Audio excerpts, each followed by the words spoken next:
Hey Star Babes, welcome back to the channel. In today's video, we're going to be doing the infamous Vampire Halloween nails 3D version. Y'all, I'm not gonna lie, the first vampire lip, which was this nail here, was giving me a run for my freaking money. It was giving me such a hard time that I could not even do it. I literally had to walk off and tell myself, okay, no. Moving on to the next one. That one I'm going to come back to. So this one, we're going to move on to this one. I think I like the pink one the most because it was super detailed and defined when it came to like the splitting of the tongue, which y'all going to see that in a second. So clear that. Go ahead and create the layer, which is, this is going to be the back of the mouth. So you definitely want to make sure that that's big enough. Using my 4 balls, I decided to do it this way because it gave me more of a even round ball pertaining to the shapes that I needed. I didn't want the teeth to be too big and too small. I need them to be damn near always the same size. But all right, so if y'all want to have this stuff to be sticky, I would say put base coat on the bottom if you want it to be sticky. But if you want to just, you know what I'm saying, play around with it, you ain't got to put nothing on it. But keep in mind that it will be sliding if you don't put anything on it. It can also pop off if you don't put anything on it. But look, the teeth was coming through. Moving on to the lip. No lie, y'all, this red is super pigmented that it literally gets everywhere. And I decided to put some indentions in the lip. I really was trying to go for more of like a rounder top lip, but y'all, for some reason, I just cannot get that design down. So boom, I'm going to go ahead and create my indention in the lip like normal. And I'm just going to mash that together and I'm going to fully cure that. And that's what it's looking like.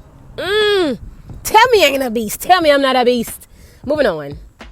The bottom lip to me was super tedious because it would not stick. And that's why I said y'all need base coat. But the tongue, Lord have mercy. Go ahead and get the back of the silicone tool. Make sure that it has a little bit of alcohol on it. Split it. Okay, it's gonna look a little crazy. And I got my little scissors, so you know what I'm saying? I kind of like shape it up and then bam. You see that? You can do that. Wait until the end of the video to get the final looks on all the nails. All right, so I am moving on to the next nail. Now, I'm not gonna lie, y'all. Doing the teeth this way to me is kind of fun, but I'm not gonna lie. This one is a little bit more time consuming and a little bit more detailed than when you're doing it with the floss. I think the floss gives it a 10 times like much more cleaner look. I think this one this way kind of gives it more of like a realistic look, I would say. But I think they both, honestly, I think both methods pertaining to it turned out great. Okay, so back to the indentation. Remember, you need to get that sharp lip cut, okay? And that's what it's going to look like. I decided to add, see, at first y'all was going to put some reflective gel. No, I'm lying. I was going to put cat eye on top, but I couldn't find my magnet, so I was like, doing it. I'm just going to go ahead and use this glitter, because you know what? You can't never go wrong with a glitter vampire nail, honey. You just can't even go wrong with it. I actually like the way it turned out. I think this one, I would say, would be my other favorite. All right, y'all, so this is how I got the vampire teeth. So you want to make a row of teeth, and then you want to put another layer of white on top of those separate 2 teeth, which I took it off because I needed to finish this. So you want to take it, you want to take that extra sharp, you want to make it look like a cone when you're rolling it, like a super sharp cone. And then you want to place it on top of the actual other tooth, and then you want to get your silicone tool. Make sure it's kind of damp a little bit with alcohol, and make sure that you like mold it down, but be very gentle with it, because since it's super small, the indentions inside of it can be shown very visibly. So definitely take your time when you are creating these fangs. Y'all, take your time.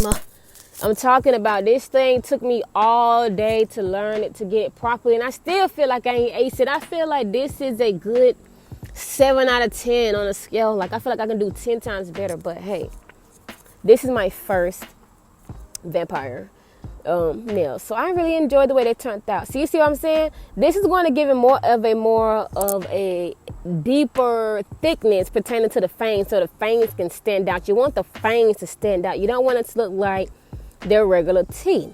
But okay, if you want to get this to stick, I would say put some glue, like some molding glue, some gel glue, and then mold the fang on top of the other 2.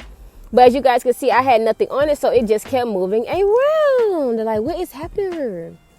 And then, y'all, you got to get it sharp. Don't forget the sharpness. Get that corner of that tool, honey, and you better get it. You better work it down, okay? Don't be afraid. And then you want to make sure you cure that. Now that's all fine and dandy. We're going to grab some red. Y'all, can y'all please leave me some good red recommendations in the chat? Because this is not a red for me, okay? This is more like a sheer type of red. I want a real red. I want like that real dirty, real red, like blood red. This ain't giving blood red. This is giving, girl, I nibbled on you and that's all I got. Baby, no, we need that blood, that gory, nasty red. Moving on to the last nail. Y'all, out of all the nails, this one was hell. As you can see, I literally had to go back and make a whole new nail because when I tried to do it off camera, it just was messing all the way up. When I say I redid this last nail, this finger right here, over 3 to 4 times. I literally had to redo the tongue 5 times. I was so upset that I lost out on so much product, but I'm like, dang girl, you gotta get it. Okay, so just so you guys know, I will definitely be revamping this nail. Probably not this year, but next year I will definitely redeem myself on all 3 of these nails. And trust and believe me, honey, they're gonna be 10 times fire, 10 times better, 10 times better, 10 times better than what they are now. But hey, this is still good enough for you to put on your client's nails. So never forget that. Moving on to this weird looking ass tongue. Okay, I'm supposed to be going for more of a bad girl type of lip, but I think because I did not scale it properly right in my eyes, that it was too big. It ended up being bigger than I wanted to be on the nail, if that makes sense. But anyway, so we're going to pull out the tongue. When you're doing that, you want to be super gentle because you're already stretching the mold. So when you're stretching it, you're making it thinner, which makes it easier to just like, break. So when you're doing this, make sure you have enough alcohol on your silicone tool, and then make sure you're molding it down. But be gentle with it, and if you need to cure it in between, you need to. But when you're actually creating the design, you cannot cure this. Like, I accidentally cured one of the tongues, y'all, when I was moving so fast. I forgot to put the indentures inside of it, like the detail. Boom, like that. I forgot to do that. And while I was too busy minding my business, my phone stopped recording. So anyway, we're on to the lip. Yo, I think I ate this one up. I think I ate it up bad. All right, moving on to the lips. Like I told you guys before, the indentures at its finest. Okay, leave a comment because I know Christmas is not up here yet, but I have crazy lip designs that I want to do, like snowflake lips and all that for Christmas. If y'all want me to go ahead and release that before Christmas, let me know, because I was thinking about going ahead and releasing probably at the end of this month or beginning next month, releasing videos of how to do 3D sculpting of different character designs. So let me know if y'all want that. Moving on to the blood, I just decided to add it all over the mouth, the teeth, but not too much. I just hate when people put so much blood on the, on the design, and then it kind of overpowers all the art that you do. So never do that. Just put enough blood up there to where people can notice it and then it's visible. You don't want to put too much up there where it takes away from the design. But this is the final look, y'all. Let me know what you think. Which one is your favorite nail below? Leave a comment, leave a heart, and leave a like. And I will see you Starbase in the next video. Holla! And don't forget, guys, your time is valuable, and I do appreciate you spending it with me. I will see you guys in the next one. Toodles! And have a great and wonderful week. See you next Monday.